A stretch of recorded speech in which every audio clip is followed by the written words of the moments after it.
Hello, I'm Dr. Craig Childress. I'm a clinical psychologist in Pasadena, California, and I specialize in working with children and families around issues of attention deficit hyperactivity disorder, parent-child relationship problems, angry oppositional defiant children, marital problems, things like that. Now, in this video series, I'm discussing a particular type of parent-child relationship issue that I refer to as a parental alienation dynamic. And in this set of video segments, I'm discussing the origins of the parental alienation dynamic in a process called the transgenerational transmission of trauma, which is a conceptual framework derived out of early childhood mental health that describes the processes by which early childhood relationship patterns are transferred to future generations. Now, in the previous video segment, I discussed the features of the relationship between the alienating parent as a child, the beta child, and their own parent, the alpha parent, that led to the initial trauma within the family system. And that involved the alpha parent's inconsistent and variable expression of either being a nurturing and loving parent at times, and then also an extremely aggressive and hostile parent at times. So that the beta child could never know or anticipate which parent and which relationship they were going to receive. And that uncertainty regarding the relationship produced excessive amounts of anxiety. And so it became very important for the child to resonate with the internal experience and internal state of the alpha parent in order to anticipate which parent was going to be there or which relationship was going to be there.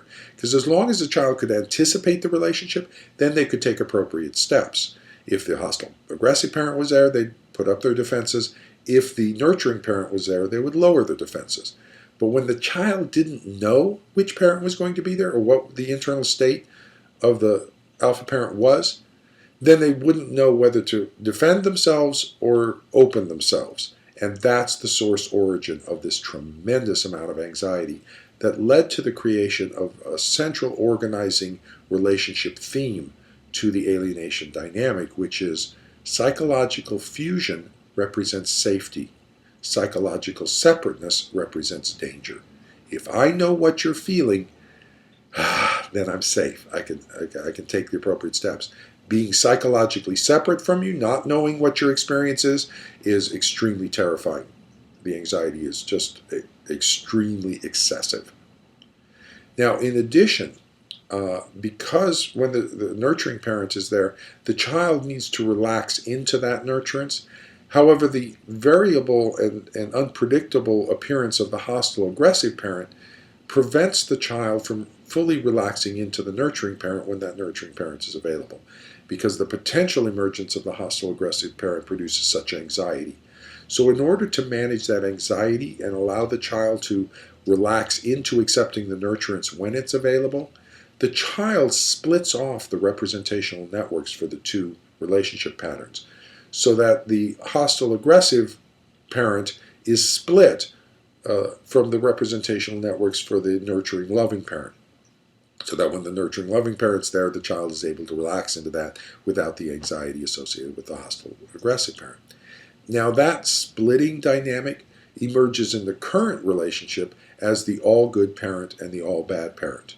That's split, where the alienating parent, the beta parent, receives the representation as the all good parent, while the all bad parent is projected over to the targeted or the delta parent. Now, in addition, because psychological fusion represents safety for the beta child, and psychological separateness produces such excessive amounts of anxiety, one of the implications of that is the beta child never expresses authentic self in relationship. Because to express authentic self in relationship involves psychological separateness, and that produces too much anxiety, and it's too dangerous. Now, in normal healthy parent-child relationships, self-structure develops through this set of relationship features called breach and repair sequences, where the parent and the child start off in a shared subjective state, what's called an intersubjective field. And so they have the shared subjective state, and then the child asserts separateness into the relationship, separateness of self. And that expression of separate self typically hurts a little bit and provokes a little bit of anger. And then, so there's a little angry confrontation, they get into a little fight, and then they resolve it again and reform that relationship bond of shared subjective experience. That's the breach and repair sequence by which authentic self is expressed into relationship and articulated and differentiated. And so relationship involves this articulation and differentiation of self, and also a merging and joining of self. For the beta child, however, that separateness produces too much anxiety. Oh my goodness, I don't know what you're going to experience. So the child maintains this fused state with the alpha parent in order to manage that excessive anxiety. But not only with the alpha parent, but in other relationships as well, with teachers, relatives, friends. Throughout the life, that fundamental guiding force of psychological fusion represents safety, psychological separateness represents danger, is a fundamental guiding force within all relationships. And so the beta child, and later the beta adult, resonates with the internal psychological state of the other and meets their needs in order to maintain that psychological fusion.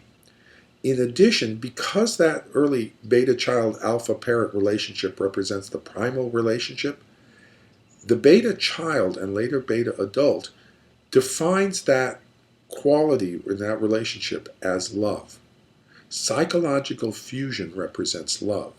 Now, for most of the rest of us, love involves a breach and repair sequence of authentic self-structures in relationship, but not for the beta parent or the beta child. Love represents psychological fusion, a continual state of psychological fusion. And so initially in relationship, because they are joining with us and resonating with our state and meeting our needs, we get along with them pretty well. They seem like pretty nice people when we first get together with them. When we express separateness, though, when there's any sort of conflict, they're likely to leave the relationship and just vanish and not be in relationship with us anymore. In addition, when the beta adults, or beta parent's own child is born, the delta child, they express love in a similar way. Psychological fusion represents love. And they do it in the same pattern that they experienced in their early childhood, involving this variability of hostile, aggressive, and nurturing that seduces the child into this fused psychological state. And from the outside, it looks like a wonderfully warm relationship. These two are getting along really well. But if separateness is expressed by the child, they get the hostile, aggressive parent in very subtle ways. Whereas if they maintain the fusion, then they get this wonderfully positive kind of psychological state of being in a fused relationship with the parent. And I'll continue this discussion in the next video segment.